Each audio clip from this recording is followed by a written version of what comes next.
Hi, kamusta Brother Adonis? Happy All Saints Day, bro. Optimus Prime mo. Isa na sa pagrepos, bro. Si Brother Renz Tio. Ito. Si Bios ba to? Bios. Brother Bios, what's up? Kumusta? Okay lang, kapatid. Anong church mo, kapatid? AD 33, kapatid. AD 33, Catholic ka? Yes, sir. Hindi naman pala, no?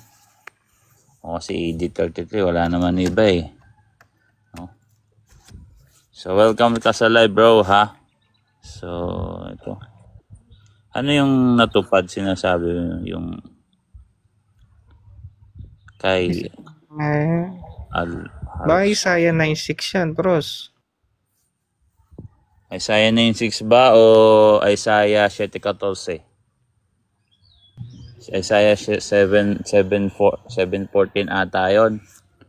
Tatawaging Emmanuel. Isaiah 7:14 yun, bro. Check mo. Kasi favorite ko rin yung verse na yan kasi kay si Mama Mary yan dyan, no? Di ba?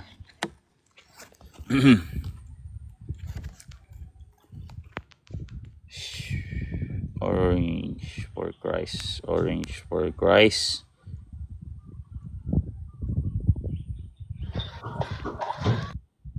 Oh, brother Boyleta. Ilan na nagsasabi yung totoong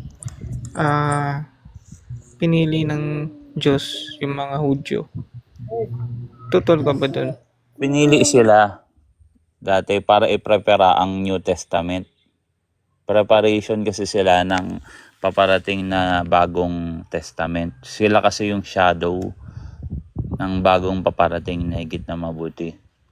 Kasi kung mapansin mo, pinapakita lang ng Diyos kung gaano siya katapat. Sa totoo lang, yung mga Israelita, suwail talaga. Basahin nyo yung buong New Testament, yung buong Old Testament, binasaban nila ng buo yan. Talaga suwail ang mga Israelita. Sa panahon ni Isaiah, sa panahon ng mga propeta, yung 4 great prophet, kilala nyo yung 4 great prophet? Yung 4 great prophet na yan, ang sulat nila patungkol sa pagsaway sa mga Israelita na magkakaiba pang timeline. Di ba? Tama. So pinili sila, kahit alam ng Diyos na mga suwail sila, pinili pa rin sila, isang bansang pinili para ipakita ng Diyos kung gaano kamahal ng Diyos ang tao kahit ito'y suwail. Na kahit suwail itong mga to, dito pa rin nagmula sa angkan na to, dito pa rin sinilang si Kristo. Hindi pa rin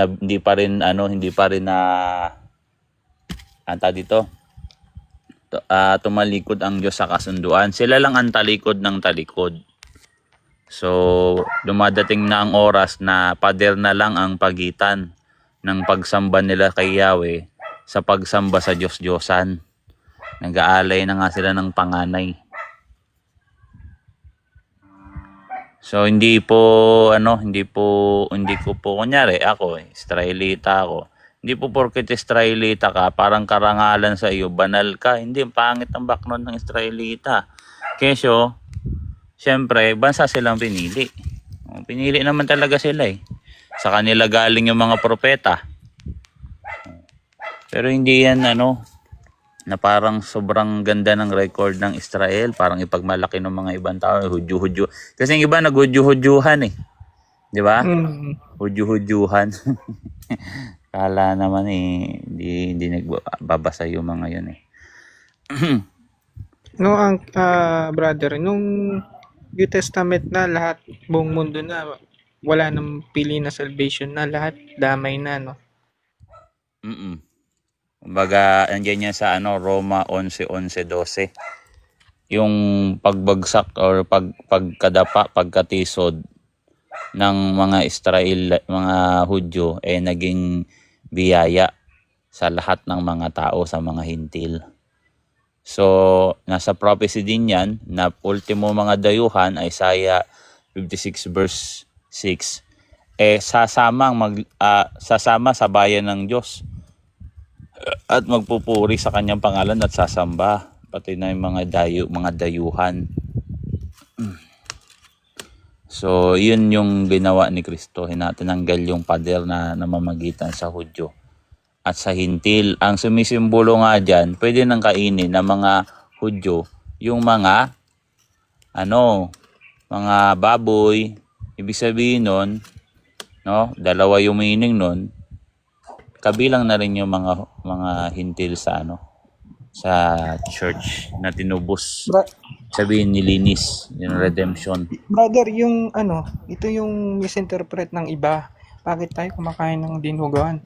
'Di ba may pinadala kay Peter na para bang blanket na bababa na maraming mga tas sabi ni parang ayaw atang kainin. Pero sabi ni God, lahat naman ng marumi is nalinis na ng Diyos. Yung Acts ba tayo yun Acts 15 verse Mm. Acts 10 verse 11 to 15. Yes. Oo, yan yung sa patungkol sa mga hayop na diniklara talaga dyan na yung hayop pwede nang kainin tulad ng mga hintil na kabilang na sila sa church kasi tinubos sila. Nilinis na sila tinubos sila ng Diyos. Kaya yung pagtubos kasi na yon, lahat talaga yung tinubos. Pero hindi pa lahat talaga nakinabang. Kumbaga tinubos lang sila, kaso nga lang nananatili pa rin sila sa paggawa ng masama. Kaya marumi pa rin sila. Pero yung tinatawag na bagong Adan, kasi yung nangyari sa lumang Adan, yung original sin, damay talaga lahat ng tao doon, 'di ba? Yun yung tinatawag na tinatawag na lumang Adan. Siyempre, kaya siya tinawag na bagong Adan, yung paglilinis niya rin sa buong mundo, damay din lahat ng tao noon. Ganun lang naman yun eh. Parehas lang kaya sa lumang at sa bagong Adan. Ang problema lang sa mga iba, kunyari, yung mga satanista, nananatili silang nagpapakarumi. Diba? Kasi tinubos sila, ibig sabihin, anytime na magsisi sila, talikuran nila yung mga kasalanan, may chance silang maligtas. Hindi nagsara ang Diyos sa mga tao. Kaya habang mabibuhay, may pag-asa talaga. Yun yung ginawang pagtubos ni Kristo. Kasi yung paghahain na yan, panglahatan yan eh. Katuparan nga yan sa lahat ng pag-aalay dun sa Old Testament tinupad ni Kristo, especially yung once a year pala. Minsan magpasawalang Hebreo 7. Kung doon isang beses sa isang taon ginawa ni Kristo, minsan sa magpasawalang hanggan na yun, eternal mediator. Tapos ito pa bro, yung ganyan para nasa kautusan pa sila. Kumbaga yan pa lang yung inaano nila. Pero ngayon is New Testament na, 'di ba? Ang inabolish kasi na kautusan, which is yung Mosaic Law. Hindi naman kasama yung 10 utos doon eh. Yung Mosaic Law, kagaya ng kasi yung pang-araw-araw na pagkain nila, sa totoo lang, may kinalaman yun sa liturgy nila. Kasi nga, lahat ng kinatay nila, basta maayos basta yung isang hayop, okay naman, hindi mo yan hinuli sa parang, walang kapintasan yan. Pero kakatayin mo, iaalay mo yan, yung dugo niyan, dun kay Yahweh sa pamamagitan ng pare. Ibig sabihin, yung pagkain nila na normal, may kinalaman sa pag-aalay nila.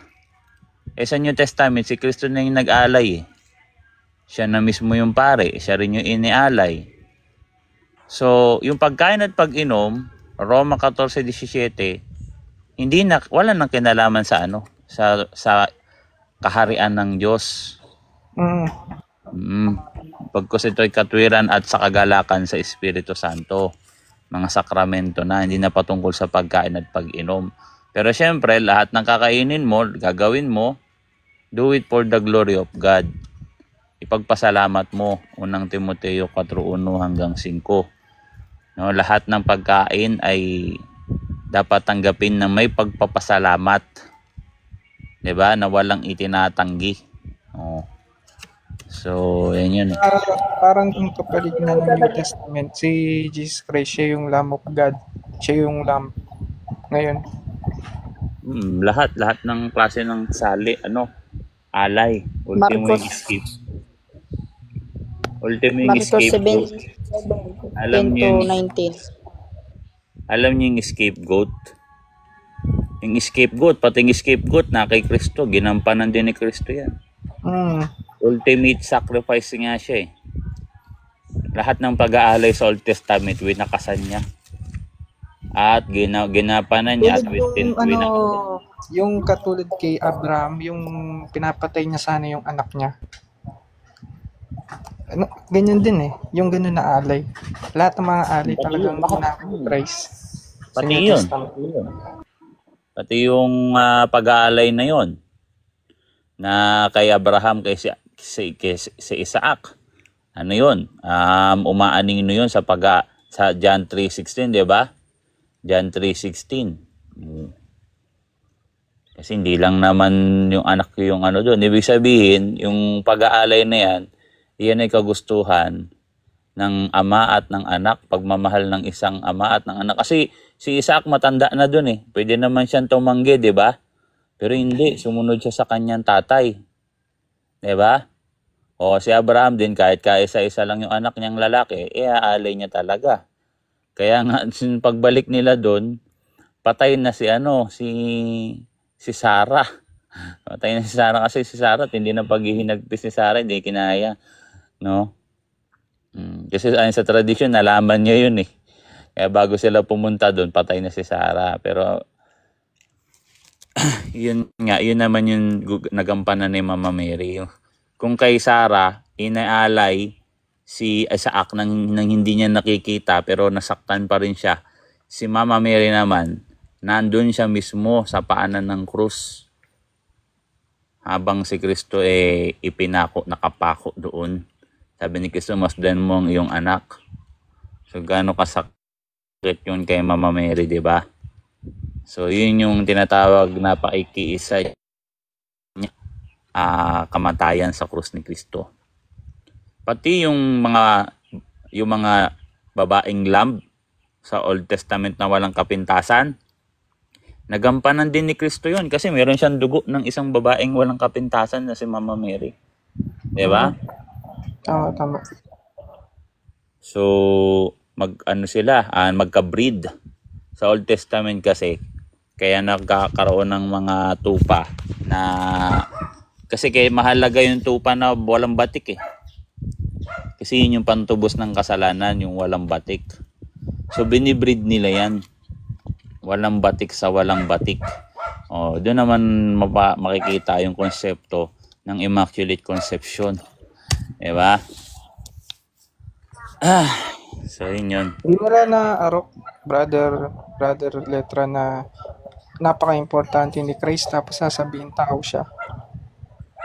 Actually, yung pagiging tao ni Kristo, no? Mahalaga din yan, yung pagkakatawan tao niya. Pero hindi mo pwedeng sasabihin na hindi siya Diyos. Diba? Tama. Siya, tao at Diyos kasi siya ay Diyos na nagkatawan tao. So, doon nga papasok yung tinatawag na consubstantial with God, tayo sa pamamagitan ng katawan ni Kristo. Yun yung eternal mediator, ang taong si Jesucristo. Diba sabi, meron isang Diyos at isang tagapamagitan sa Diyos, ang taong si Jesucristo. Bakit ganun yung pagkakasabi, ang taong si Jesucristo at isang Diyos? Kasi yung isang Diyos, no, nagkatawan tao, second divine person.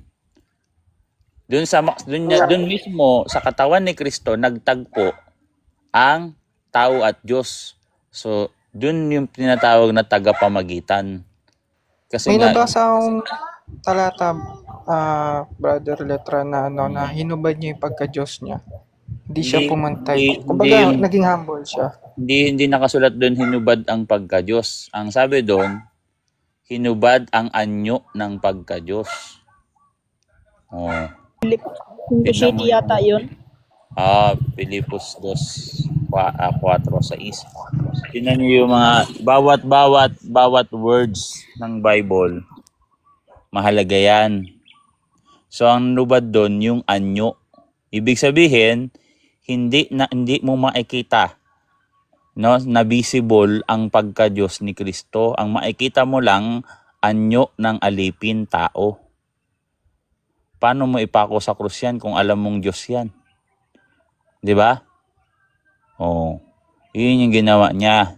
Talagang nakatago yung anyo ng pag-ano. Kaya natagpuan siya sa anyong alipin. So yun nga yun eh. Kaya siya yung katawan niya, tao at Diyos. 'Di ba? So Ang katawan tao. ang kailangan natin pumunta o makiisa sa katawan ni Kristo. 'Di ba? Yun yung iglesia.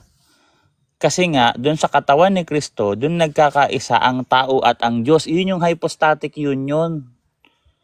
Nagkakaisa ang tao at Diyos sa isang persona na tagapamagitan na tao si Kristo. Iyon naman yung mystical body. Kaya kailangan natin ang katawan ni Kristo, makibahagi sa katawan ni Kristo para tayo ay maging consubstantial with God. 'Di ba? Kasi si Kristo kasi consubstantial niya yung Diyos, Father, pantay sila ng Father. Tapos consubstantial din siya ng tao. 'Di ba? Kung ako tao din si Kristo, ang kaibahan lang si Kristo walang kasalanan. Hindi kagaya natin, makasalanan tayo.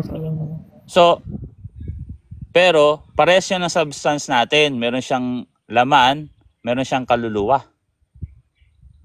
'Di ba? So yun yung mediator. Doon siya nagiging tagapamagitan, no, sa kanya. Kaya yung katawan niya na yun yung namamagitan sa tao at Diyos. Kasi yung katawan niya, tao at Diyos.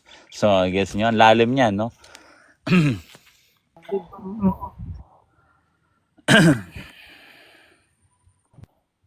So, yun, no? Ano dito, akyat, guys, no? Hanggang mamaya lang siguro ako, siguro mga isang oras at kalahati lang. Kaya pwede kayong umakyat dito. Kasi kagigising ko lang eh. Maglilat ko, bigla ako nag-live, no? Sa totoo lang, kagigising ko lang eh. So, guys, akyat. Pwede kayong magtanong dito about morality, doctrinal, science. Pero ang sasagot namin ay Catholic approach. Related sa doktrina ng Catholic, no? Yun yung sagot namin. Pero pwede kayo magtanong dito kahit ano, guys, no? Ayan, no? Shout out kay Masuri. Yan, kaibigan natin yan. No? Si Brother Adonis, no? Na kaibigan ko, tatahimik lang to. Pero engineer to, no? Si Adonis, no? Shout out sa'yo, kaibigan. Ano po relihiyon niyo po? Kami po ay Roman Catholic Church.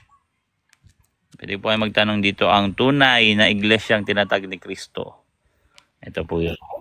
Todo 23:5 po yung 20, verse 3 to 5. Ngayon, ang pansinin mo dyan, sa verse na yan, sigurado ba kayo na alam nyo yung talata na yan at kinoment nyo? Yung Exodo 20, verse 3 to 5. Actually, ang pinaka-paboritong verse ko dyan, yung verse 1. Ang paborito nyo, verse 3 to 5. Pambihira kayo. Ano sa Hebrew, alam daw niya. Ano sa Hebrew yung salitang larawang inanyuan? Alam mo ba?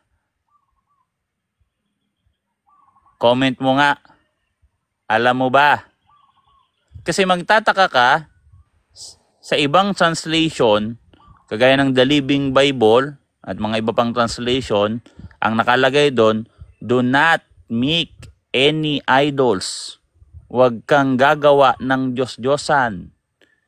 Bakit nawala na yung salitang larawan, pinalitan na?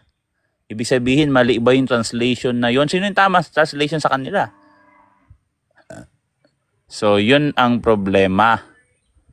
Nagbasa lang kayo, hindi nyo inaral ng mabuti. Inaral na mabuti. Yun lang. No? Single lang tapos di na nila yung talagang kahulugan niya.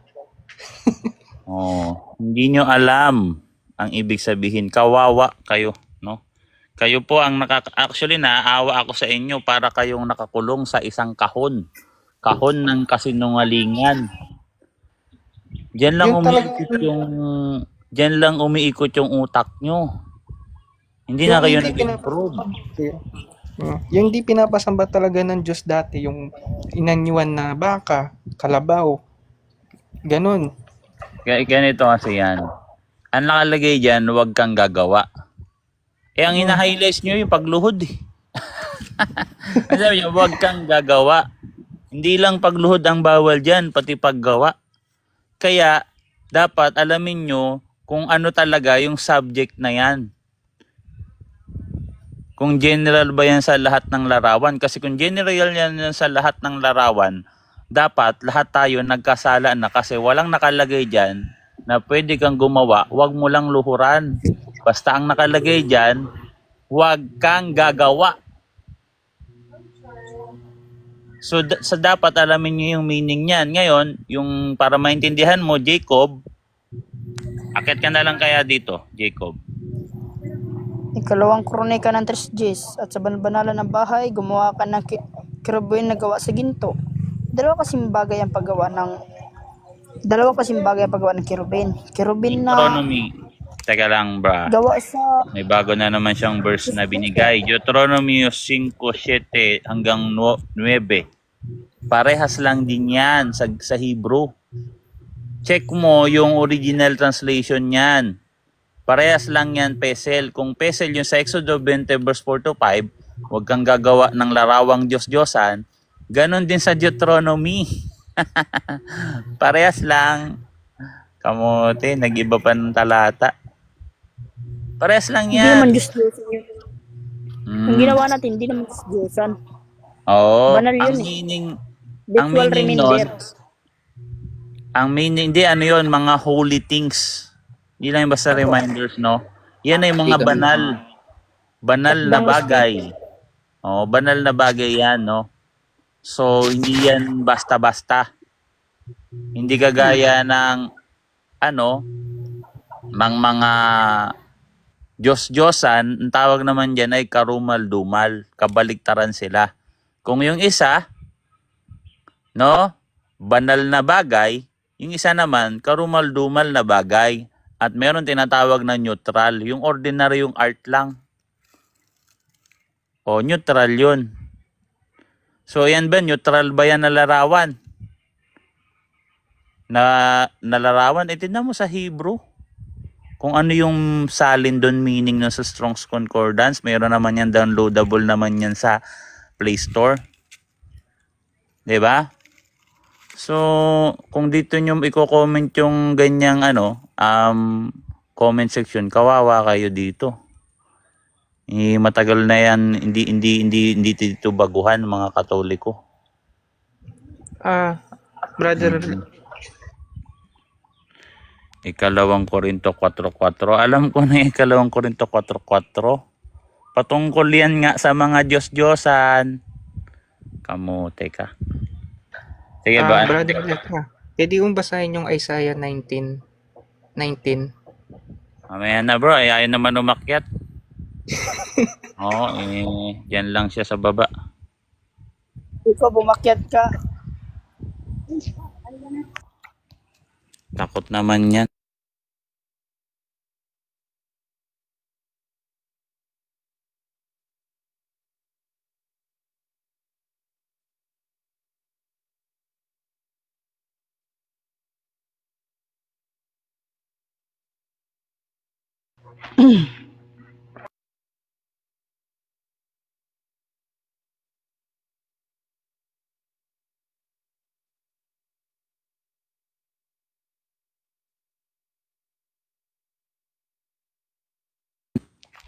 Ay, Ikalawang Korinto 4:4, yung binulag ng Diyos ng sanlibutan. Kayo yun. Tingnan, pakita sa inyo. Nagbago siyang verse na binigay. Ikalawang Korinto 4:4. So, kala ko patungkol sa Diyos-Diyosan. Pakita ko sa inyo yung binigay niyang talata. Kayo tatamaan dito. Ano ba kayo? Bigay natin yung verse. Ayan, oh. Sabi dito, ano bang ano nito? Hindi sila sumasampalataya sapagkat ang kanilang isip ay binulag ng Diyos ng kasamaan sa daigdig na ito upang hindi nila makita ang liwanag ng magandang balita tungkol sa kaluwalhatian ni Kristo na siyang larawan ng Diyos. O ayan eh. Sino dito ang nakakilala sa larawan ni Kristo na larawan ng Diyos? Sinong nakakita? Nakita niyo ba yung larawan ni Kristo? Nakita niyo yung larawan ni Kristo, yung binasa mong talata, 2 Korinto 4:4? Wala naman kayong larawan ni Kristo ah. Ba't binigay mo yung talata na to? Naaning ka na? Kayo yung tatamaan dito. Wala kayong larawan ni Kristo, kaya kayo yung binulag ng Diyos ng sanlibutan. Mga hindi nagsisisampalataya na meron talagang larawan si Kristo, na siya mismo yung larawan ng Diyos. Appearance ba yan? Larawan ba talaga yan? Patungkol dyan, baka sasabihin nyo, hindi, aral yan. Hindi yan larawan. Kasi pag kayo tinatanong ng mga hindi Kristiyano, kung sakaling tanongin kayo kung anong itsura ni Kristo, wala kayong maisasagot. 'Di ba? Naturingan kayong Kristiyano, tapos hindi alam, hindi kilala ang Kristo. Pero ba Kristiyanong hindi kilala ang Kristo? Ano imagination nyo? Ano nangyari kay Kristo invisible? Basahin natin sa verse 6. Sabi sa verse 6, sapagkat ang Diyos ang nagsabi mula sa kadiliman ay sisilang ang liwanag, ay siya ring nagbigay liwanag sa aming isip upang makilala namin. Makilala daw ha? Makinig kang mabuti, Jacob. Sa aming isip upang makilala namin ang kaluwalhatian ng Diyos na nahahayag sa muka ni Hesukristo. Nahahayag sa muka ni Hesukristo. Wala kayong muka ni Kristo. Bakit mo kinoment yung talata na yan? Hindi ka ba nahiya sa sarili mo? Kawawa yung mga protestante dito sa live ko lagi. Sa totoo lang. Protestante yan si Jacob. Sa totoo lang. Sa totoong buhay lang. Lagi na lang kayong kawawa dito sa live ko. Araw-araw ako mag-live. Araw-araw ko kayong kawawain eh. Sa totoo lang. Oo. Kala nyo, ubra yan, yung mga ganyan, Exodo 20 verse 4 to 5, 3, 4 to 5. Yes na yan, brother. Yes na. Mababaw yung unawa nyo dyan. Hindi kayo ganun kalalim sa 10 utos. Hindi nyo nga binabasa yung unang verse dyan eh. Explain ko sa yung 10 utos ha. No? Tingnan mo, ako magbabasa ng Bible ha. Wala kang alam eh.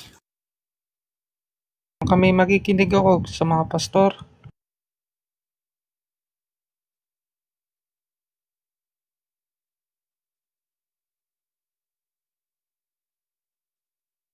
Tingnan nyo ha, babasahin natin yung 10 utos. Tingnan natin kung sinong mas magaling mag-intindi ng 10 utos at mas malalim. Ayan 10 utos. Sabi dito, ako si Yahweh, ang iyong Diyos na naglabas sa iyo sa Ehipto at nagpalaya sa iyo mula sa pagkaalipin. Ito bang talatang ito? Kasama ba ito sa 10 utos? Part ba ito ng 10 utos? Ang lahat ng ito ay sinabi ng Diyos. Ako si Yahweh, ang iyong Diyos na naglabas sa iyo sa Ehipto at nagpalaya sa iyo mula sa pagkaalipin. Paano mo ito intindihin bilang Kristiyano sa 10 utos? Mababaw talaga yung intindi nyo sa 10 utos. Sa amin, yung 10 utos na yan, sa CCC, napakalawak niyan, sakop niyan. Hindi mo kayang pag-aralan ng isang araw yan. Pag binasa mo sa Catechism of the Catholic Church 2nd edition, yung 10 utos, kada salita may ibig sabihin. Ayan kasi ang ibig sabihin niyan, bago siya nag-utos, inari ka muna niya. Ako si Yahweh. Ako ang Diyos no? Ang iyong Diyos. 'Di ba? Ako ang Panginoon, ang iyong Diyos, ang nagpalaya sa iyo, ang naglabas sa iyo sa Ehipto. Ibig sabihin, sa pamamagitan ng 10 utos na ito, makakalaya ka saan? Sa mundong mapang-alipin sa kasamaan dahil binulag ni Satanas. Sa pamamagitan ng 10 utos at nagpalaya sa iyo sa pagkaalipin. Mapapalaya ka sa pagkaalipin ng dyablo dahil sa 10 utos na ito. Hindi nyo alam to eh. May alam kayo sa 10 utos? Alam ng pastor mo tong sinasabi ko? Kahit si Eliseo Soriano, hindi alam to eh. Ganyan kayo kalalim mag-aral ng Bible? Wala kayong alam eh. Kawawa lang kayo dito eh. Puro kayo kaingutan. Nakakainis kayo eh. Sa salita ng Diyos to, nagkakasala patuloy ako sa inyo. By the way, ito na no, si Otaps. Otaps, anong question si Otaps? Okay, so good afternoon po. Good afternoon po. Anong church mo muna, bro? Okay. I'm an atheist po. Alright, so sige bro, welcome sa live, no? At chill lang, feel at home. Welcome sa live, kaibigan. Pwede ka dito magtanong, di tayo magkaaway. Pwede ka dito magtanong, bro, kami ay Catholic Church. Sige bro, pasok. Bro, right, ang Diyos ang naglagay ng Tree of Knowledge sa gitna ng Garden of Eden. Tama. Yeah, tama. And yung fruit na nilalaman nung puno na yon is magkokos kina Adam and Eve na magkasala, right? Yes po. Tama ka dyan. Anong tanong? At bakit pa po nilagay ng Diyos yung isang bagay na alam naman po niya na ikapapahamak ng mga tao o ng dalawang tao kung ito ay kanilang kakainin? Actually hindi lang dalawang tao. Buong humanity. No? Ngayon, bakit nilagay ng Diyos 'yan? Makinig ka. Ang fruit of knowledge ng good and evil, iyan yung isang estado kung saan ang tao ang magpapasya ng tama at mali. Ibig sabihin, iyan yung tinatawag na paglabas sa limitasyon. At hindi yan basta-bastang kasalanan, matinding kasalanan ang nalabag nila Adan at Eva. Kasi ganito yan. Makinig ka muna. Nung ginawa sila Adan at Eva, bago sila gawin, ang ginawa ng Diyos, lumikha ng ito yung mundo para bilang tanda ng pagmamahal ng Diyos sa tao. Kasi hindi niya kailangan to ng tao. 'Di ba? Ang Diyos hindi kailangan ng mundo na to, ito material world. Hindi niya to kailangan. So bakit niya ginawa to? Para ipakita yung pagmamahal niya sa tao. Tapos, yung puno na yan, iyan yung utos kung saan pag sinunod mo yung utos na yan, ibig sabihin, mahal mo rin ang Diyos. Nanghihingi ng Diyos ng pagmamahal pabalik sa ng pagmamahal sa tao ng pabalik ng hindi napilitan. Nang merong free will. Ibig sabihin, iyan yung senaryo kung saan diyan mo ipapakita yung pagmamahal mo sa Diyos. Sundin yung kanyang utos. Sabi ni Kristo, if you love me, John 14:15, tama ba? Keep my commandment. Sundin mo ang aking mga utos. Ang minahal nila Adan at Eva, ang minahal ni Adan ay ni Eva, si Satanas, hindi ang Diyos. Anong ginawa ni Eva? Nagmataas. Ang ginawa ni Eva, akala niya magiging gaya siya ng isang Diyos. Kapantay ng Diyos. Magiging tulad siya ng isang Diyos. Anong ginawa niya? Kaswapangan. No? Anong ginawa niya? Diabolical po ang kasalanan nila. Kung ano yung kasalanan na nalabag ni Satanas. asamin maging kapantay ng Diyos. Which is yun yung limitation ng tao. No? At si Adan naman, mas minahal niya yung babae kaysa sa Diyos, which is nangyari talaga yan. Alam niya lang may utos ang Diyos, ang sinunod niya ang utos ng kanyang asawa, hindi ang utos ng Diyos. So, yan po yung pagmamahal ng tao. Hindi minahal ng tao ang Diyos. Pagkus ang minahal nila, sing Diablo at yung kanyang asawang babae na si Eva. So, yan yung pagpapakita ng pagmamahal. Bakit yan nilagay? Para makita kung mamahalin siya ng tao. Ngayon, dahil di naman siya minahal ng tao, o ano nangyari? Hindi nagkahiwalay sila, pero hindi tayo iniwanan ng Diyos. Kaya kung mapansin mo dyan, pagkatapos nila magkasala, ginawan pa sila ng damit. Yun yung divine providence. Kasi hindi na tayo kagaya ng dati na direkta nating makakausap ang Diyos, pero hindi naman tayo iniwanan ng Diyos. Bagkos ang nangyari, no, nung kinain ng tao ang puno ng pagkaalam ng mabuti at masama, naging pala desisyon na ang tao sa kanyang sarili. Siya na ang nagdesisyon kung ano ang tama at mali. Kagaya mo, atheist ka. Bunga yan ng pagkain nila Adan at Eva ng knowledge ng good and evil. Yung mga heretic, yung mga maling batas na hindi under ng kaisipan ng Diyos na tama at mali. Kasi bago nila kainin yan, kung ano ang sabihin ng Diyos, iyon ang batas. Pero dahil kinain nila yan, sa mali akala tama. sila na ang magdidesisyon kung ano ang tama at mali. Ano bang kailangan? Ano gagawin nila doon? Hindi na sila bilong sa batas ng Diyos eh. Gagawa na lang sila ng sarili nilang desisyon. Hindi kagaya dati na kung ano lang yung sasabihin ng Diyos, yun lang yung tama at mali. Hindi nila alam na hubad sila. Na wala silang, kasi hindi naman sinasabi ng Diyos, sa paningin ng Diyos, yung hubad, hindi yan nakakahiya. Yun yung tingin ng Diyos eh. Pero nung nalaman natin yung pagkalam ng mabuti at masama, ang tingin ng tao, no, nakakahiya na. Kaya si Kristo, namatay siyang nakahubad. Kasi kaisipan yun ng isang Diyos. At hindi siya nahiya. Kahit siya hubad, kasi wala siyang kasalanan. Di ba pinako siya sa krus sa kahubad? So, yun yung kaisipan ng Diyos sa kaisipan ng tao lang. Kasi si Kristo, meron tinatawag na Deo Telemata. Meron siyang will ng God at will ng human. So, sige bro, next question. Sige po. Thank you. Pero hindi po ba all-knowing po ang Diyos at alam niya naman na po yung mangyayari kung ilalagay niya po yung puno na yun sa gitna nila Eva at Adan. Alam niya po nakakainin nila yon by the end of the time.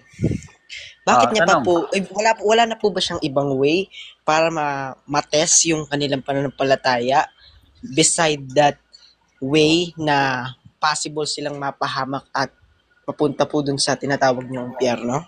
Makinig ka.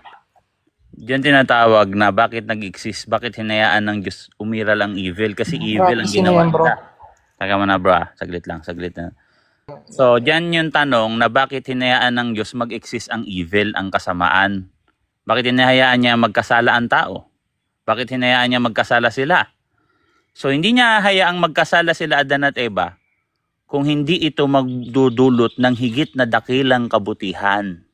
Ito yung tinatawag na Felix Culpa sa Latin o sa Greek yung Flatus Ekpharaptomata. Ibig sabihin, kada may nakakakomit ng kasalanan, kada may nakakagawa ng evil, hindi niya ito pinapahintulot na mangyari kung hindi ito magdudulot ng kabutihan. Ganon ang kapangyarihan ng Diyos. Kaya niyang i-recycle ang kasamaan into grace. Ngayon, ano ang grace na nagiging dulot ng pagkakasala nila Adan at Eva? Nung bago magkasala sila Adan at Eva, nasa stage sila ng grace pero wala silang tinatawag na beatific vision at beatific knowledge. Wala silang ganon. Beatific vision and beatific knowledge. Kumbaga maliit na bagay pa lang ang pinaghatiwala kila Adan at Eva. 'Di ba? Kaya nga sabi doon, no? Ano bang version? Ano bang version sa gospel? Nalimutan ko na. No? Ang Ang hindi mapapagkatiwalaan sa maliit na bagay ay hindi pagkakatiwala ang higit na dakilang bagay. Ibig sabihin, maliit na bagay pa lang ang pinagkatiwala kila Adan at Eva. Okay? Ngayon, bakit hinayaan mangyari ang evil? Ang evil na nakumit nila, magdudulot yun ng ano? Ng doble-dobleng biyaya kesa dati. Hindi yun makakasagabal sa plano ng Diyos. So, hindi sila napagkatiwala sa maliit na bagay. Ang remedyo doon, si Kristo. Ngayon, tayo na nadamay ng original sin, pag tayo napagtagumpayan natin, no, yung dulot ng pagkakasala nila, magiging triple. Hindi nga triple, hindi ko alam kung ilang ulit, no? Yung estado nila Adan at Eva, higit tayo doon. Kaya hinayaan yun ng Diyos. Kasi hindi yun sasagabal sa kanyang plano. Pagkus iyon ay magdudulot ng higit na kadakilaan. Tandaan natin, paano ba tayo iniligtas ng Diyos? Dahil hinayaan niyang magkasala sa kanya ang mga tao. Pinatay siya ng mga tao. Wala naman siyang kasalanan. Hinayaan niya yon. Kasi magdudulot yon ng higit na dakilang biyaya sa lahat ng mga tao. Andiyan yan sa Roma 11:11-12. Ang pagkatisod na mga Hudyo ay nagdulot ng biyaya sa lahat ng mga tao. Kaya yung pagkatisod nila Adan at Eva, nagdulot man yan ng kasamaan, magdudulot din yan ng lalong higit na dakilang biyaya sa bagong Adan na si Kristo. Kung hindi sila nagkasala, 'di ba? So, ayun lang yung estado natin, kung ano lang yung estado nila. Pero dahil tinitignan nga kung mapapagkatiwalaan sila sa maliit na bagay, tinis sila kung mahal talaga sila kung mahal nila ang Diyos. Mahal ba nila ang Diyos? Actually, mahal naman nila. Kaso nga lang, hindi nila nasunod yung utos. Parang mas minahal talaga nila yung diablo on that time. Kaso nga lang, dahil nalaman nila sinungaling si Satanas, hindi naman sila naging Diyos, no? Nagsisi naman sila, Adan at Eva. Nagsisi sila. So, hindi naman sila napunta ng impyerno po. Kasi po, bakit? Ang ginawa ng Diyos sa kanila, tinanong si Adan, bakit kayo nagtatago? Ano itong ginawa nyo? Ibig sabihin ba, hindi all-knowing ang Diyos? Ang gusto ng Diyos, sabihin natin at aminin natin yung ating mga kasalanan kahit all-knowing siya. Kaya siya nagtanong kila Adan at Eva. 'Di ba? Pinagsisisin niya na sila Adan at Eva.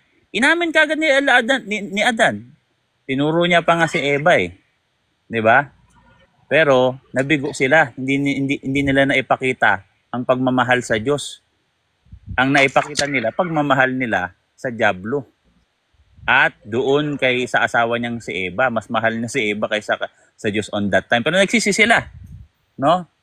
Nagsisi sila eh. Kasi inamin nila yung kasalanan nila. So yun yung dapat natin gawin. Aminin natin yung mga kasalanan natin, no? Para tayo patawarin ng Diyos, no? At pag tayo nagtagumpay na sa pagkakasalang dulot nila Adan at Eva, yung estado nila Adan at Eva, hindi lang triple, ilang doble ang estado natin kaysa dati. Nag-gets mo, bro? Mas dakila yung ngayon. Mas dakila ang bagong Adan, si Kristo. So nag-gets mo ba, bro? Bakit hinayaan ng Diyos magkasala ang tao? Kasi yun ay plano, magiging tulay ng kanyang plano. Ganyan yung evil, kaya nag-exist. Text question ba? So ang plano po ng Diyos is, una, hahayaan niya po magkasala sila Eva at Adan para po sa good ng future, tama? Yes po. Ibig sabihin po, Parang gano'n. yung pagkakasala nila Adan at Eva, pati yung pagkakasala sa'yo ng tao, kunyari may nagkasala sa yung tao, no? Kung ikaw naman ay sumusunod sa utos niya, hindi iyon basta magdudulot ng kasiraan mo. Bagkus yung ginawang masama sa'yo, kaya niyang i-recycle yon, magiging ginto at magiging ito'y kapakinabangan sa iyo. Nag-gets mo, bro? Magiging kapakinabangan mo ang evil. Paano Kaya, po ito naging kapakipakinabang po sa mangyayari sa hinaharap? Hindi po ba't sinabi sa Book of Revelation? Tama po ba? ano yun? Ano sinabi Nasa sa Book of po ata Revelation? ng Bible. Yun po yung nababasa, naririnig Sige ko. bro, ano yan? Ang sabi daw po, parang mas madami daw po ang mapupunta sa impyerno kaysa sa langit. Is that Walang the ganun. good thing na po na idinulot ko lang Walang ng talata. Walang ganun talata bro. Pag may babasa kang ganun bro, bigay mo. Nakasulat, mas madaming mapupunta sa impyerno kaysa sa langit. Ibigay mo yung verse. Kasi meron nang nangyari bro. Bago tayo hatulan, may hinatulan ng hanay. Yung mga anghel, hinatulan na sila bago pa tayo. Yung estado ng mga fallen angel, impyerno na. Nasa state na sila ng hell. Sino mas marami? Napunta ng langit o napunta ng impyerno bro? Kung nagbabasa ka talaga ng Book of Revelation, mahirap kasi bro, pagka tsumamba-tsamba ka ng Bible eh. Tapos kausap mo Catholic. That's my question if ever. So, Bibigay ko clarify na lang your sa iyo yung talata. No? Ako na lang magbibigay ng talata sa Book of Revelation. Teka lang.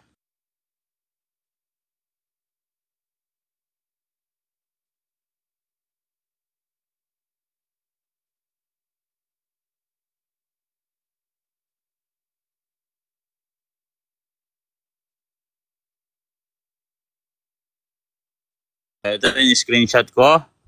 Revelation 12 verse. Bigay ko bro ha. Alright. Sinasabi mas marami na punta ng impyerno. Kalokohan yan bro. Ito Book of Revelation bro. Makinig ka. Letra por letra. Letra por letra. Pagkaraan nito ay nagkaroon ng digmaan sa langit. Pinamunuan ni Miguel ang kanyang mga anghel at nakipaglaban sa dragon. At sa mga kampon nito, natalo ang dragon at ang kanyang mga kampon at pinalaya sila sa langit. Itinapon ang dambuhal ng dragon, ang matandang ahas na tinawag na Diablo at Mandaraya.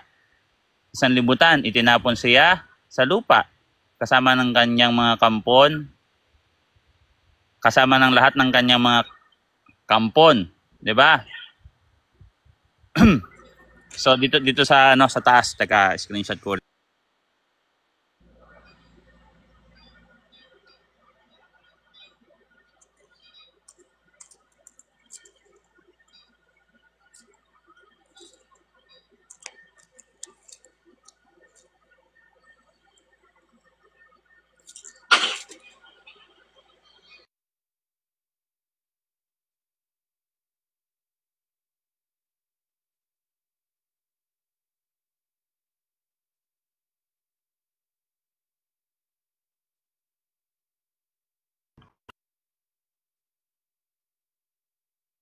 Teka lang, screenshot ko lang yung Book of Revelation guys, wait lang.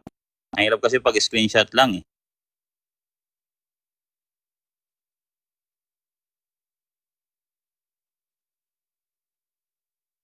Ito sa verse 4 ha. Ito malino na dito bro ha. Tinalo sila yung dragon. Ngayon, tingin mo bro, ilang percent ng mga anghel ang itinapon sa lupa? So mababasa naman natin yan sa verse 4. Sige natin sa verse 4. So verse 4, kinaladkad ng kanyang buntot ang ikatlong bahagi na mga bituin sa langit at inihagis ang mga iyon sa lupa. Ayan no. Ikatlong bahagi lang bro.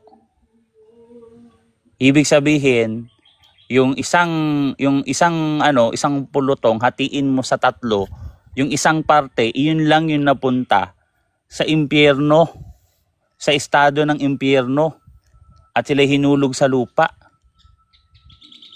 Hindi mas marami ang napunta sa impyerno. Ayan o, mga anghel o. Tapos na silang hatulan o. Kaya nga mga santo na yung mga anghel eh. Saint Michael, di ba? So, yung rebellion na yan, free will na mga anghel yan, ayaw nilang maglingkod sa Diyos. So kagustuhan nila yan. Hindi ang Diyos ang talagang may ang may kagustuhan. Bakit mayroong mga fallen angel? Bagkus ang gusto lang ng Diyos, no?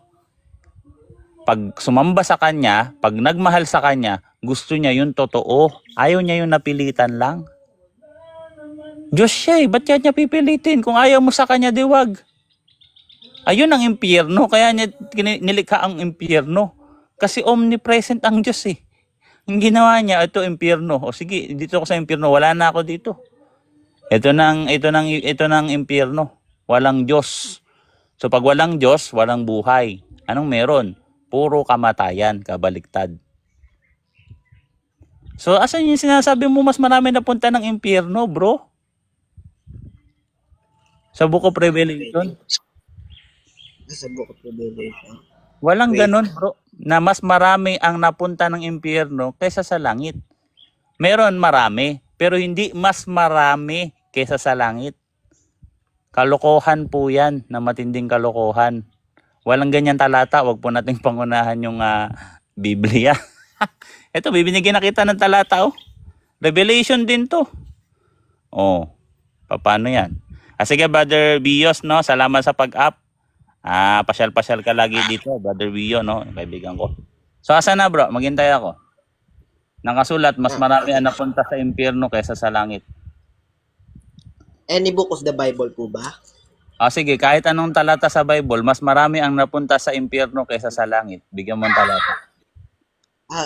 Here's the statement po. I'm not sure, to clarify lang po, no? Ay. So, it states here po, wait.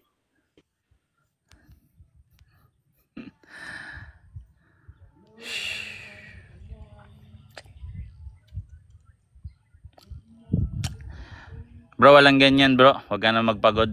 Sige na, bro. Next question na. Huwag mo nang pahirapan yung sarili mo. Okay lang yan. Okay lang yan. Ganun talaga. Mahirap talaga pag-aralan nyo. Pero ikaw, sige. Ang gawin mo, bro, i-research. I-research ka. Mag-research ka. So, buti tayo hanggang bukas ito. Paano maniwala ka saan? Wala kang mababasang ganyan.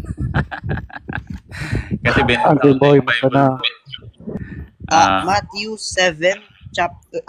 Matthew chapter 7 verse 13 to 14 po. Ano yung sabi doon? Sige, state mo nga. Sabi mo nga.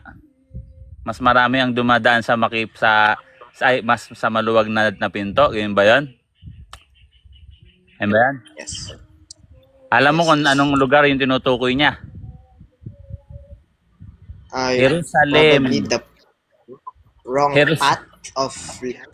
Bigay mo yung talata. Ako mag-ano. Asan? Matthew 7 verse? 13 to 14 po. Matthew 7 verse 13 to 14. Nabasa mo na yung Matthew 8. Yun yung counterpart niya. Not yet. Oh. Yung Matthew 7. Teka, screenshot ko lang yung verse ha. Okay po.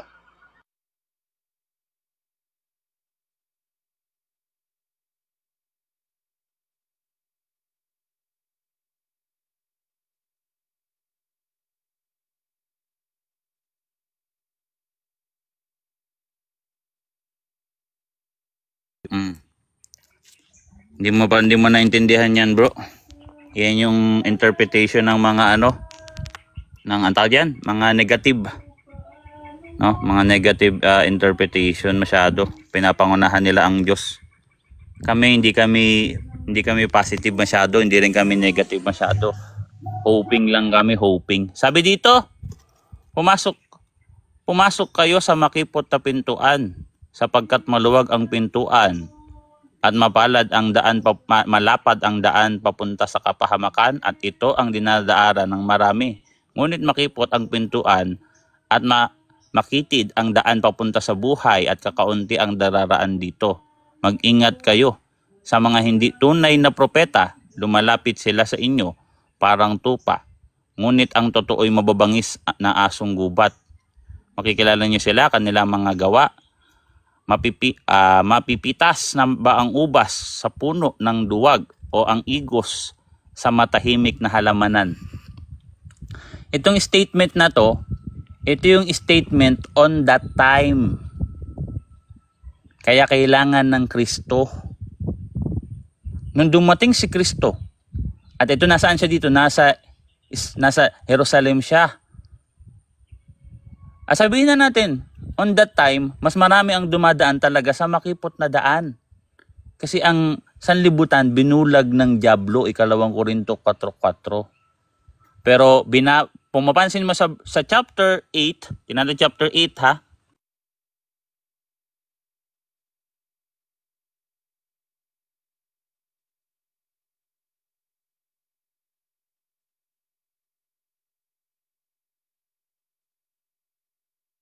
Ano bang reliyon ni Otaps?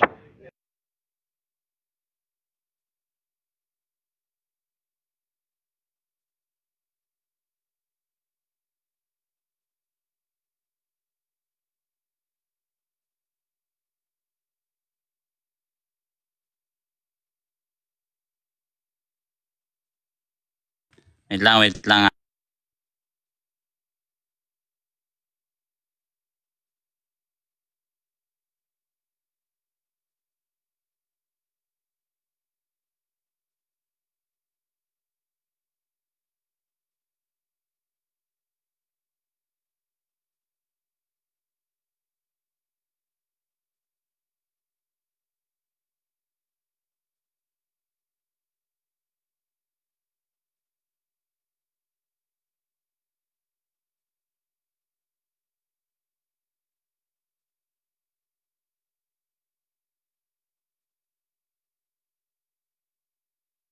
Wait lang guys ha. Mag-screenshot. Ano siya bro? Isa siyang 80s. So mabait naman siya bro, no? Ayan. Respect Okay. ang kanyang pagkatao. Pero ito, screenshot ko lang yung Bible verse.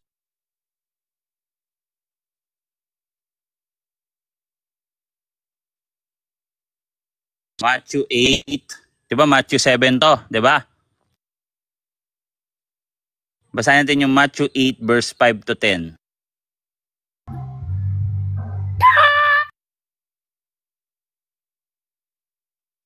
Sino yun? Sino yun guys yung maingay? Si Constantine.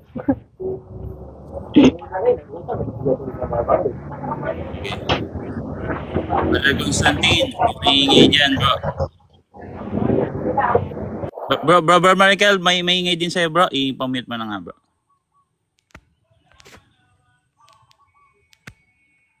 Alright. So ito. Ibigay natin yung Bible verse kay kaibigan. No? Matthew 7 ang binasa mo. Ito Matthew 10. No?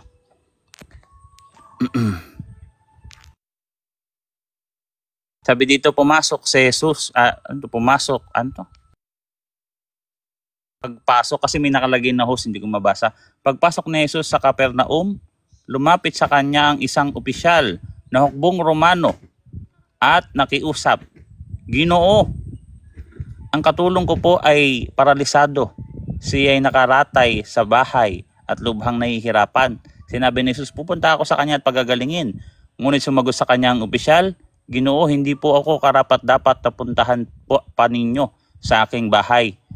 Sabihin po ninyo lamang at gagaling na ang aking katulong. Ako'y nasa ilalim ng yun yung page niya. So diretso na tayo sa verse, no, na sinabi ni Kristo dito sa baba.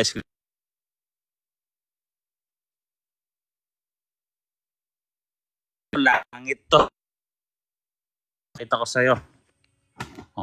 Naglipat lang tayo ng chapter dito malayo, no? So ito yung sinabi sa kanya.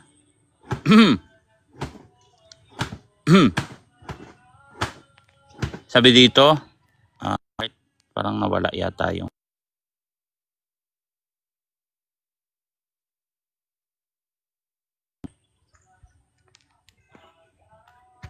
ito. Teka lang. Ang hirap pag nawala, pag di ko talaga hawak yung extra phone ko, ang hirap eh. Sabi dito namang si Jesus, ito at sinabi niya sa mga taong sumunod sa kanya, tandaan ninyo, hindi pa ako nakakita ng ganitong kalaking pananampalataya sa buong Israel. Yun nangangaral siya sa Israel. Yun. Sinabi niya, tandaan ninyo, marami ang darating buhat sa silanganan at sa kanluran at dudulog sa hapag na kasalo ni na Abraham, Isaac at Jacob sa kaharian ng langit. Ayan no. Ngunit ang mga taong tapat kung ano itong mga taong dapat sanay sa kaharian ay itatapon sa kadiliman at magnanangis sila doon at mangangalit ang kanilang mga ngipin. O, diba? Marami din ang pupunta sa langit na hindi mga taga-Israelita. Kasi doon nga sa lugar ng Israel, marami doon dumaan sa makipot na daan, itinakwil siya. Mas marami ang tagtakwil kay Kristo ng mga Israelita kaysa sumampalataya. Kakaunti lang yung sumampalataya sa kanyang Israelita. Pero ano sabi? No? Tandaan ninyo, maraming darating buhat sa silanganan at sa kanluran at dudulog sa hapag na kasalo ni na Abraham, Isaac at Jacob sa kaharian ng langit. So fulfill na yan bro ah. Yung binabasa mo, dadaan pa lang yun bro. On process pa yun. Hindi pa final yun.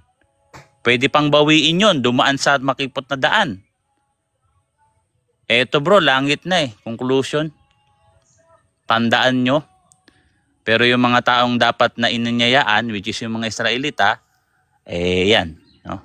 Especially yung mga walang ano, yung mga nananadya.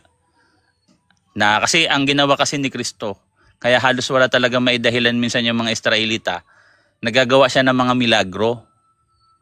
Hindi lang yun para magpasikat, kung hindi para magpatotoo na siya ang Mesaya. Pero anong ginawa ng mga Israelita? Ala. No? So yun bro. Next question. Sana na-gets mo.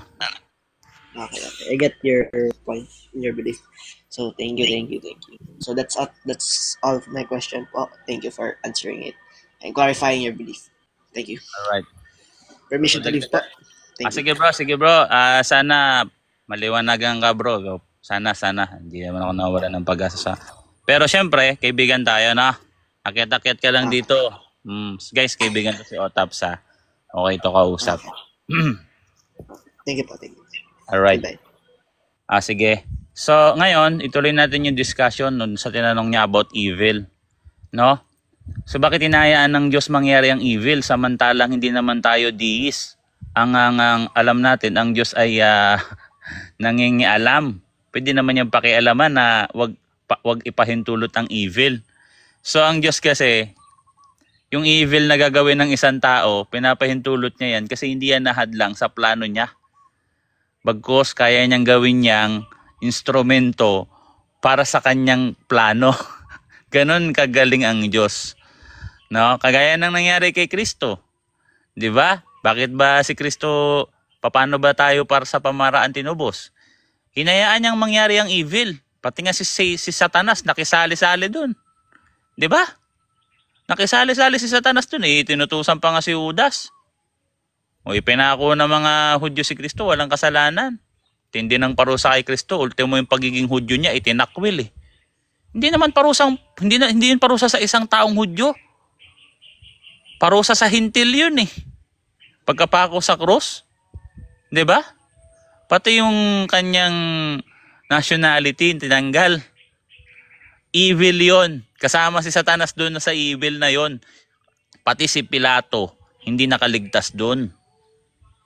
Kasi si Pilato, ang kasalanan ng ginawa niya, no? Nagkaroon siya ng takot na magbigay ng tamang hustisya.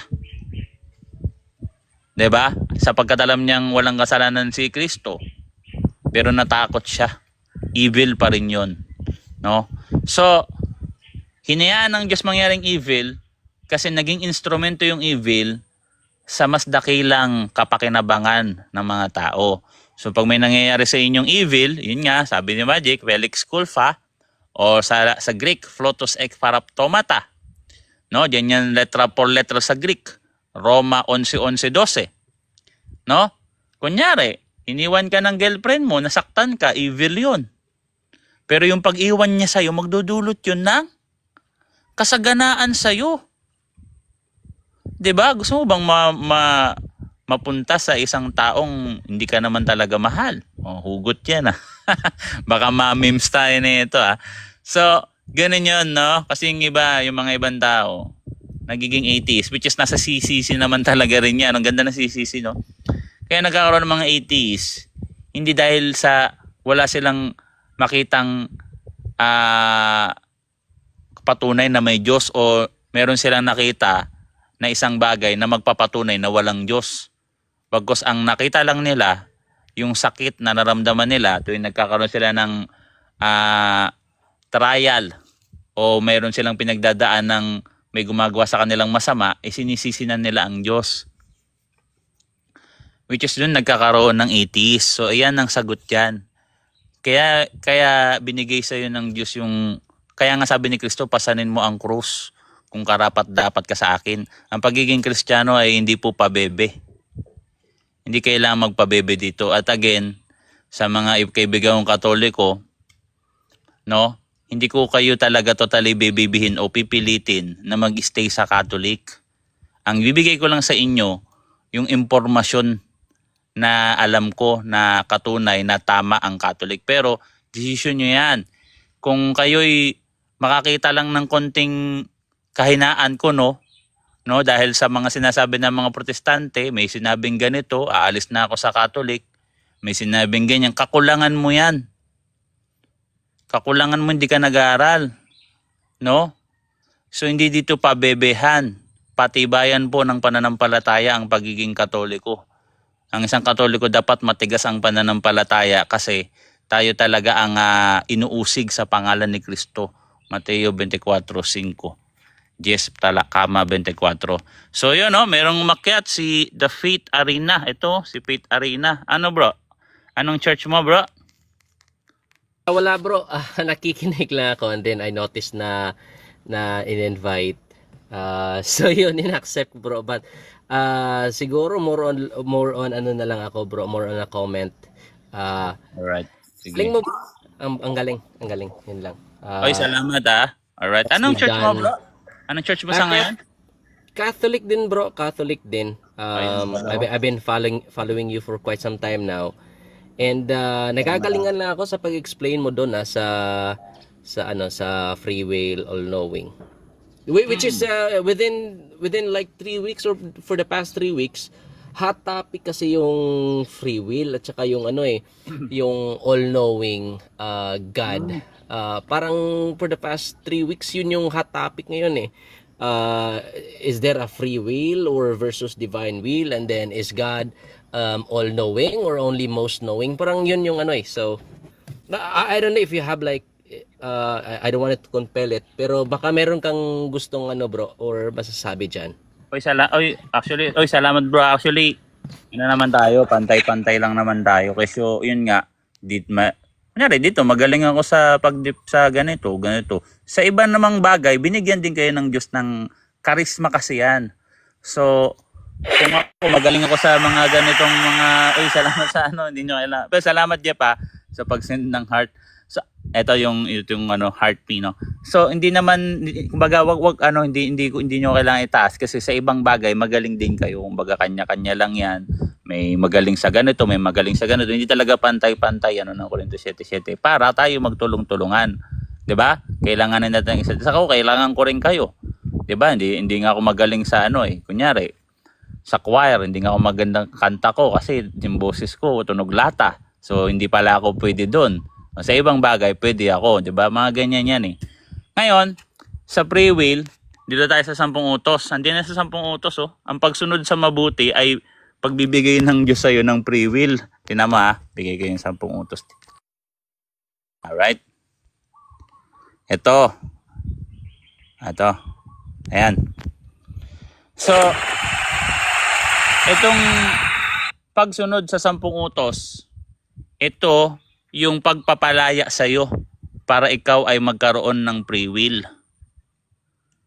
So, parang baligtad to sa pandinig ng mga atheist kasi may batas tapos inuutusan ka tapos free will, 'di ba? Kasi ganito 'yan. Punta muna tayo sa desire ng tao. Ano ba yung desire ng tao? Meron niya nahati iyan sa dalawa. Ang desire ng tao isa lang. Isa lang ang desire ng tao, pero nahati sa dalawa. Ang una, yung paghangad sa mga material na bagay, which is neutral 'yan kasi material tayo. Meron tayong material substance. So, sa will natin, ginagamit natin yung will natin para makuha yung mga material na bagay na kailangan natin na galing din naman sa Diyos. Pagka tayo nagugutom, kasi nagugutom tayo, damit pag tayo nalalamigan, at bahay, rahan. Alright? At yan ay biyaya ng Diyos. Ang isang desire natin, yun yung paghahanap ng Diyos. Hinahanap ng puso natin ang Diyos. Hindi tayo kagaya ng mga hayop na hindi naghahanap ng Diyos. Ang hayop, ang hinahanap lang yan, purong material. Purong material lang. Kunyari, ang aso, ikaw, hanapin ka niyan. Hindi yan magdadasal sa Diyos. Kung meron ng mga extraordinary na nangyayari sa mga hayop, yun ay extraordinary. Pero yung common thing sa hayop, ay naghahanap lang sila ng material. Kasi wala silang yung tinatawag na yung living soul na espirito. Pero sila material soul or material psychic. Sabihin, hindi sila naghahanap ng Diyos. Hindi sila nagdadasal. At wala silang pananagutan sa morality. Alright? Yung tao naghahanap ng Diyos. Hindi yan maitatanggi. Naghahanap talaga tayo ng Diyos. Kaya sinasabi mo na hindi ako naghahanap ng Diyos, sabi mo lang yan, no? At ang taong naghahanap ng Diyos, makikita sa gawa. Ang taong naghahanap ng Diyos, kahit wala yung relihiyon, gumagawa yan ng mabuti. Yun yung will niya. Pag hindi ka gumagawa ng mabuti, ibig sabihin, napigilan na yung will mo ng demonyo sa pamamagitan ng kasalanan. Masyado nang nangibabaw yung desire mo sa material kaysa yung desire ng yung kaluluwa. Which is ang ginawa ni Kristo para mas mangibabaw ang desire natin na hanapin ang Diyos, nagkatawan tao siya. Nagkaroon siya ng material substance. Ngayon pa nagkaroon ng material substance, makikita mo na siya. Mapupulfill na yung pagnanasa mo na makita ang Diyos. Which is yun talaga yung nananasa ng tao, ang makita ang Diyos. Ang malaman ang Diyos, ang makilala ang Diyos. Kaya nga, sa mga material na bagay, kunyari, maghanap ka ng mga discovery sa kalawakan, na-excite tayo kung mayroon bang alien, kung mayroon bang mga planeta sa iba, na-excite tayo. Iyan yung creation. Ano pa yung hangarin mo ang Diyos? Pag nakita mo na mismo ang Diyos, wala na. Wala ka nang hangarin pang iba. So, ang paghangad sa Diyos ay paggawa ng mabuti. Kaya, nung nakita nila ang Diyos, ito na yung paglaya nila sa kasamaan. Basahin natin to. Sabi dito, ang lahat ng lang ito'y sinabi ng Diyos. Ako si Yahweh, ang iyong Diyos, ang naglabas sa iyo at nagpalaya sa iyo mula sa pagkaalipin. Naglabas sa iyo sa Ehipto. Yung Ehipto, sumisimbolo sa mapang-aliping mundo. Mapang-aliping mundong ito. Which is totoo yan. Kaya nga tayo militant church eh. Mapang-alipin talaga tong mundong to. Nasa gitna na tayo ng gera, no? At mapang-aliping, pinapalaya tayo sa mapang-aliping kasamaan. No?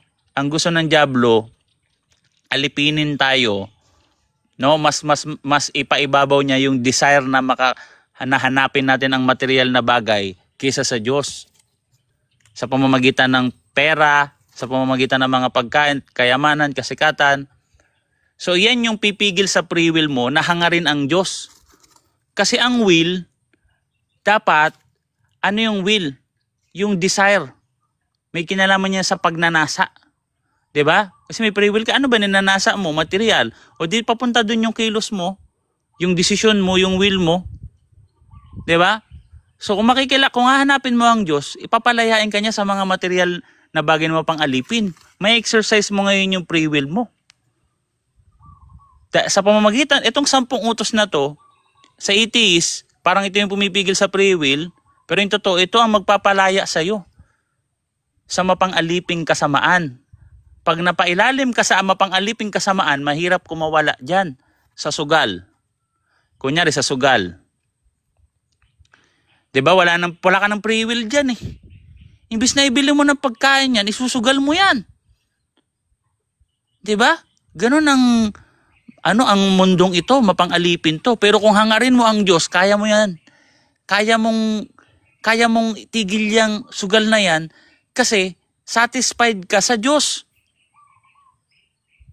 Habol ka ng habol sa pera, yung free will mo napailalim na sa pera, no? Sugal ka ng sugal, sugal ka ng sugal. Wala ka ng free will diyan, hanggang sa magpakamatay ka na diyan eh. Nagiging sakit 'yan, addiction. Yung kakaroon ng addiction sa mga material na bagay, iyan ang umaalipin sa tao. Which is kailangan mong ipaibabaw yung desire mo sa Diyos. Kasi once na nasa Diyos ka, lahat ng bagay, wala na yan sa'yo. Wala nang saysay yan. Pag binasa niyo Ecclesiastes, lahat ng bagay sa mundong ito, walang saysay kung wala ang Diyos. Yun yung sa free will. At ang free will ang kagustuhan ng tao, makita talaga ang Diyos. Which is, pagka nasa Diyos ka, makakalaya ka na sa mapang-aliping mga kasamaan, no? Kunyari, addiction ka sa isang mga kasamaan kasi hindi mo mapipigilan 'yan. Sa pagkain, 'di ba? Nawawala tayo ng free will, nawawalan tayo ng control. Pag nakita ng masarap na pagkain, pwede kang magnakaw para kainin 'yon. 'Di ba? Pagka gusto mong sumikat, gagawa ka talaga ng masama, aalipinin ka ng kasamaan. Uutusan ka ng kasamaan para makuha yung material na bagay, which is pag nasa Diyos ka, iaalis niya yung aalalahanin mo. Punta tayo sa New Testament, yung prayer na Ama namin. Yung prayer na Ama namin, doon na yung makakalaya sa papang-aliping mundo. Tingnan natin yung Our Father dito sa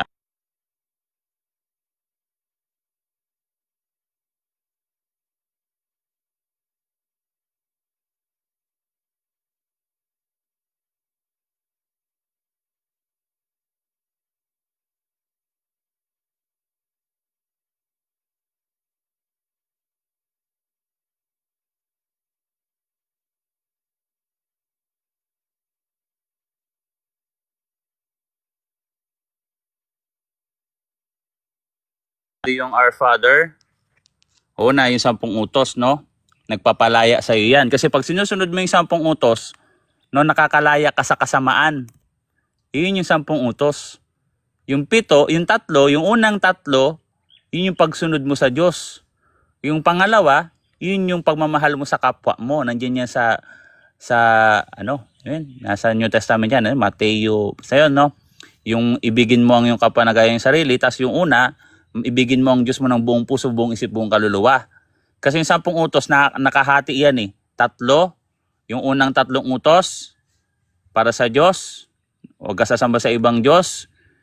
Huwag mong gamitin ang pangalan sa Diyos sa walang kabuluhang bagay. At yung isa, yung araw ng pagsamba, yung pamamahinga. Kaya nga pag nandun ka sa Diyos, meron kang kapahingahan. 'Di ba? At yung iba, yung pagmamahal sa kapwa. So pag sinusunod mo yung 10 utos na yan, hindi ka kayang ikulong ng dyablo. Hindi kanya kayang bulagin, hindi kanya kayang utos-utusan. Kasi yung kasamaan, magdudulot talaga ng kasamaan sa iyo yan. May tinatawag na divine retribution. Pag gumagawa ka ng masama, gagawan ka rin ng masama. Madodoble pa. So yan ang magkapahamak din sa iyo, no? At masaklap niyan, mapunta ka pa ng impyerno. Which is yun ang gusto ng dyablo, mapunta ka ng impyerno. 'Di ba? So yun ang 10 utos, ang 10 utos nagpapalaya yan sa tao. Sa mapang-aliping kasamaan. No? Pag gumagawa ka ng mabuti. Kasi yung paggawa ng mabuti, nature yan ng isang taong naghahanap ng Diyos. Maraming verse niya, no? Hindi na natin bibigay lahat. Pero kung debate, marami talaga akong verse na ibibigay dyan. Letra por letra. Ngayon, ito pa yung isang bagay na magpapalaya sa iyo na sa mapang-aliping kasalanan. Ito yung 10 yung dasal na the Lord's Prayer. Ito. So pag sinabi the Lord's Prayer, by the way, may nagre-request. Ay, salamat sa minsan di ko kayo na-accept, no? Ganito kayo manalangin, Ama namin. So dati, bakit Ama namin? Dati hindi yan ganyan ang dasal nila. Ang dasal lang nila, Panginoon. Hindi nila tinatawag na Ama ang Diyos. Kasi merong Bible verse sa Old Testament na ang Diyos ay Ama, no? As a creator, as an alpha, Ama. 'Di ba? As a Lord, yun yung creator, yun yung Father. Pero ito talaga, no? Binuksan na talaga ni Kristo ang Diyos na tawagin ang kanyang Ama sa pamamagitan din niya. Sa pamamagitan din ni Kristo. Kasi papakasalan ka ni Kristo, magiging ama mo ang Diyos. 'Di ba? So basahin natin ganito, kayo manalangin, Ama namin na nasa langit, sambahin nawa ang pangalan mo. So naway maghari sa amin, maghari ka nawa sa amin, sundin nawa ang iyong kalooban dito sa lupa tulad ng sa langit. Bigyan mo kami ngayon ng aming makakain sa araw-araw. So yung pagdadasal mo nang bigyan kami ng makakain sa araw-araw, iyan yung tinatawag na divine providence. Ibig sabihin, papalayain ka na ng Diyos sa sa alalahanin mo sa araw-araw. Kasi ama mo na ang Diyos, no? Kaya sambahin nawa ang pangalan mo. Naway maghari ka sa amin. Yun yung gagawa ka ng mabuti. Yun yung paghahari ng Diyos sa isang tao. Kung gumagawa ka ng masama, hindi sa'yo maghari ang Diyos. No? Sundin nawa ang iyong kalooban kung papaanong sa langit ay tulad ng sa lupa. Bigyan mo kami ng mga makakain sa araw-araw. So pag ikaw ay nananalangin, kailangan yung tiwala mo sa Diyos buong buo. Yung pagmamahal mo at pananampalataya mo sa Diyos pag ikaw ay nanalangin. Dahil doon, gagaan ng iyong pakiramdam, makakalaya ka sa mga alalahanin sa buhay. Magagawa mo ng maayos yung mga task mo sa araw-araw nang hindi ka makakakumit ng evil. Kaya nga meron pang isang application to. Ito yung Eucharist, yung Epiousios, yung daily bread, Epiousios or super substantial bread. Pag tinignan naman sa Douay-Rheims version, super substantial bread, kasi nga hindi yung Epiousios means parang paglilipat, yung usios substance. Paglilipat or pagpapalit ng substance, Epiousios, daily bread sa Greek. So yung daily bread or Epiousios sa Greek, yung Eucharist, pag tumatanggap ka ng Eucharist, no, sa aral ng Catholic Church, hindi ka madaling makakumit ng mortal sin. Ibig sabihin, hindi ka basta-basta mapipigilan yung will mo o hindi basta-basta masasakop ni Satan ang free will mo. Kasi yung paggawa ng masama, iyan yung free will mo dediretso sa paggawa ng masama. Kaya nga nagkakaroon tayo ng konsensya eh. At yung konsensya, yun yung salita ng Diyos. Pag nakakumit tayo ng kasalanan, nakukonsensya tayo. Bakit? Kasi natatakot tayo sa Diyos. Mahal natin ang Diyos. Ayun yung salita ng Diyos sumisigaw sa ating mga puso. Ayun yung Holy Spirit. 'Di ba? Nalulungkot tayo. Pero na lang kung hindi ka na nalulungkot, naghahari na si Satanas sa puso mo.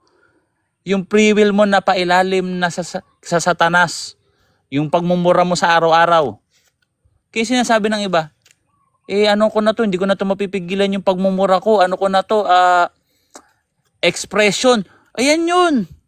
Wala ka ng free will. 'Di ba? Wala ka ng free will. Bakit hindi mo kayang tanggalin yan? Kala ko naniniwala tayo sa free will.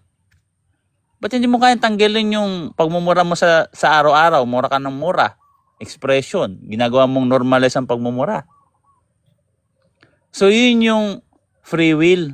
Ang pumipigil sa free will, yung kasalanan.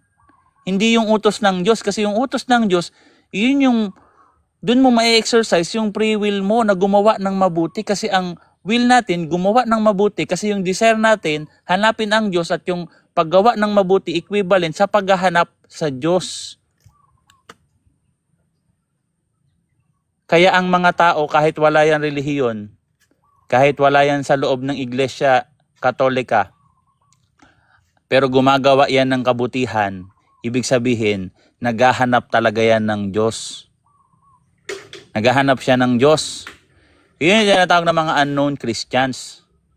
Pero yung isang tao na nagpapakirsasabi, Christian ko, no? Kristiyano ko, kahit Katoliko ka pa, kung ikaw naman po ay nagpapa-under sa kasamaan, mas natutuwa ka pang gumawa. Kasi meron tayong yung nalimutan ko ng English term na yun, yung nasisiyahan tayo pag tayo nakakakumit ng kasalanan. 'Di ba? Nasisiyahan tayo sa mga evil. May ganun nature tayo 'di ba? So yun yung pumipigil sa ating free will. So yun yung free will, guys, no? At hindi porket all-knowing ang Diyos wala ka ng free will. Alam niya lang ang lahat. No, kunyari, manghuhula ako. Manghuhula pa lang ako sabi, alam ko hulaan yung future. Bukas magre-resign ka. So, ibig sabihin ba wala ka ng free will? Nahulaan ko lang kung ano yung gagawin mo bukas, pero hindi ibig sabihin na ako nagsabi sa yung mag-resign ka. Kasi nakikita ko lang siguro hindi ka na masaya sa trabaho mo, nahulaan ko bukas mag-resign na to Nag-resign nga. Pero syempre hindi naman ako manghuhula. Pero ano pa ang Diyos? Alam na ang lahat ng bagay. Pero it doesn't mean na siya na nagturo sa'yo na gumawa ka ng masama. 'Di ba? Pero meron tinatawag na divine intervention, nakikialam ang Diyos. Free will niya 'yun. Free will niya 'yun. Kunyari, ang free will ni Jonas, hindi siya susunod sa Diyos. 'Di ba? Ang free will naman ng Diyos, pakain ka sa isda. Free will niya 'yun 'Di ba? Kaya niyang utusan yung isda Diyos siya Kung may free will ka, may free will din ang Diyos. Anong pakialam mo? Kung makialam ang Diyos. 'Di ba? Sasabi mo, buhay ko to. Hindi mo yan buhay. Binigay yan ng Diyos. Buhay ko naman to Siya, ikaw naglikha sa sarili mo. May ganun pang pilosopo. Buhay ko kasi to. Ba't ba nakikialaman ng Diyos? Hindi mo yan buhay lang. Dahil hindi naman ikaw ang naglikha sa sarili mo. Ano ka, Yahweh? Yun ang ibig sabihin ng Yahweh. Self-existence, sariling pag-iral. Kaya papakialaman ka talaga ng Diyos. 'Di ba? May free will ka, may free will din siya mangialam. So ganun, pero may free will ka pa rin. 'Di ba? So yun yung aking natutunan, guys, no, sa pag-aaral. Ang ganda sa Catholic view, grabe, no, pagka naaral nyo yung Catholic view, ganyan, no. Kahit atheist pa makaharap nyo, kaya nyo silang sagot. Yung pinag-aralan ng Catholic Church sa tulong ng Holy Spirit.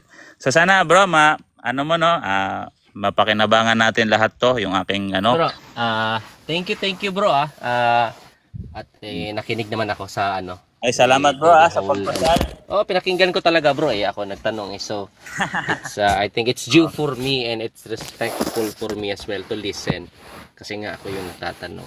Hindi pa ako ganun ka-expert kaya hindi ko alam kung naintindihan talaga. Kasi I get your point. Nakita ba yung point ko, bro? Salamat. Oo naman. At saka bro, ako naman nag-aaral ulit ng Catholic faith kasi nga I've been so passive for the past years. After kong lumabas ng seminary, I've been a former seminarian kasi for 4 years din, Xavier. And so naglayko ako last 2 years na yata, pero because I've been trying to get back to to our faith kasi nga naging passive ako after ko lumabas, batch 2007. So naghihinay-hinay ako ngayon na nagre-review ulit ng Catholic faith. So yun. Basta prayers lang, no? Ikaw pa, seminarian ka pa, kaya nga nakakabalik ka kagad yan. Wala ang dami kong hindi alam parang obscure lahat sa akin I've been studying Trinity this week. Mahirap Trinity naman kasi mahirap naman kasi talaga, bro. Ako matyaga lang ako sa totoo lang. Matyaga lang ako mag-aral pero totoo mahirap. Mahirap talaga yung doktrina natin. No, bro, mahirap. YouTube lang yung reference ko ngayon about Trinity. I've been trying to understand, not really understand, pero at least man lang mag-grasp ko yung Trinity. Kasi nga hindi ko alam talaga I mean, I don't have like the in-depth understanding of the Trinity. Kasi nga I've been idle. Naging passive Catholic ako, bro, for how many years? So I'm not even, hindi ako nagsisimba after kung lumabas ng seminary. So ngayon, parang review ang ginagawa ko ngayon. Alright, bro.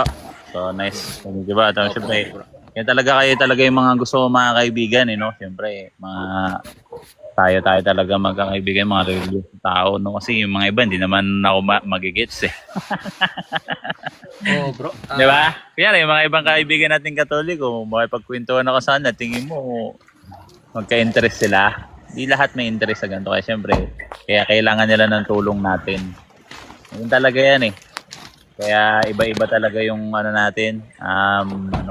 Kasi nga, kailangan Madagdag ko lang, bro, kasi nga sa batch namin, when we entered the seminary, 50 kami.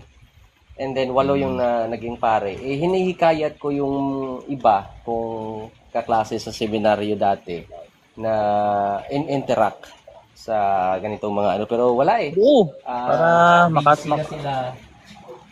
personal life, no? Ganun talaga. So, sabi ko, ako na lang.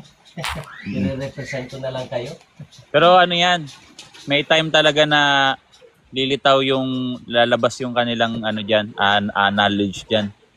Pero at least ano na sila, kumbaga meron na silang knowledge, hindi sila basta-basta. Kumari, biglang on the spot na may pag-uusig. Andiyan sila, 'di ba? Ano naman 'yan, nasa dugo na 'yan. Oo, bro. Na, ikaw nga no. Pero, sa akin lang kasi, iba rin talaga, no? Parang as what I could say na you are a responsible member of Catholic if you not just be passively. Parang gano'n na yung na-realize ko, bro. You need to interact and you need to also parang maghikayat na. Hindi naman sa maghikayat na maybe because you know, grabe na yung balat sa Catholic faith or Catholic Church. Oo nga eh. I think we might wanna umatake na rin or let's say fight back na lang. Ganun. Oo, ganun na talaga yan, no? Medyo severe na eh. Siyempre, nasa CCC naman yan kasi sa CCC, di ba? Depende yung approach mo sa makakausap mo eh. Oo, ganun talaga yan eh. Kung kung sino yung makausap mo, ganun yung level na Kasi sa seminary, bro, sorry to interrupt, pero kasi sa seminary, we've been taught na be respectful, ganyan, hayaan nyo lang, huwag nyo debatihin. Yun yung talaga sa seminary.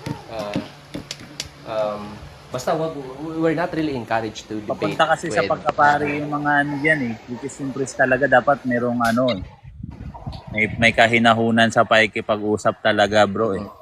Totoo talaga yan. May kahinahunan Hindi sa kami ini-encourage, pero sa nakita ko ngayon kasi, na nagiging worst eh. Kaya nga, hanga ako sa iyo at saka kay Nash na nakakatuwa, bro, na meron pa palang active na Catholic, just like you, who are ready talaga na i-defend yung faith, and I found myself unworthy to discuss. Ewan ko, bro, calling to eh.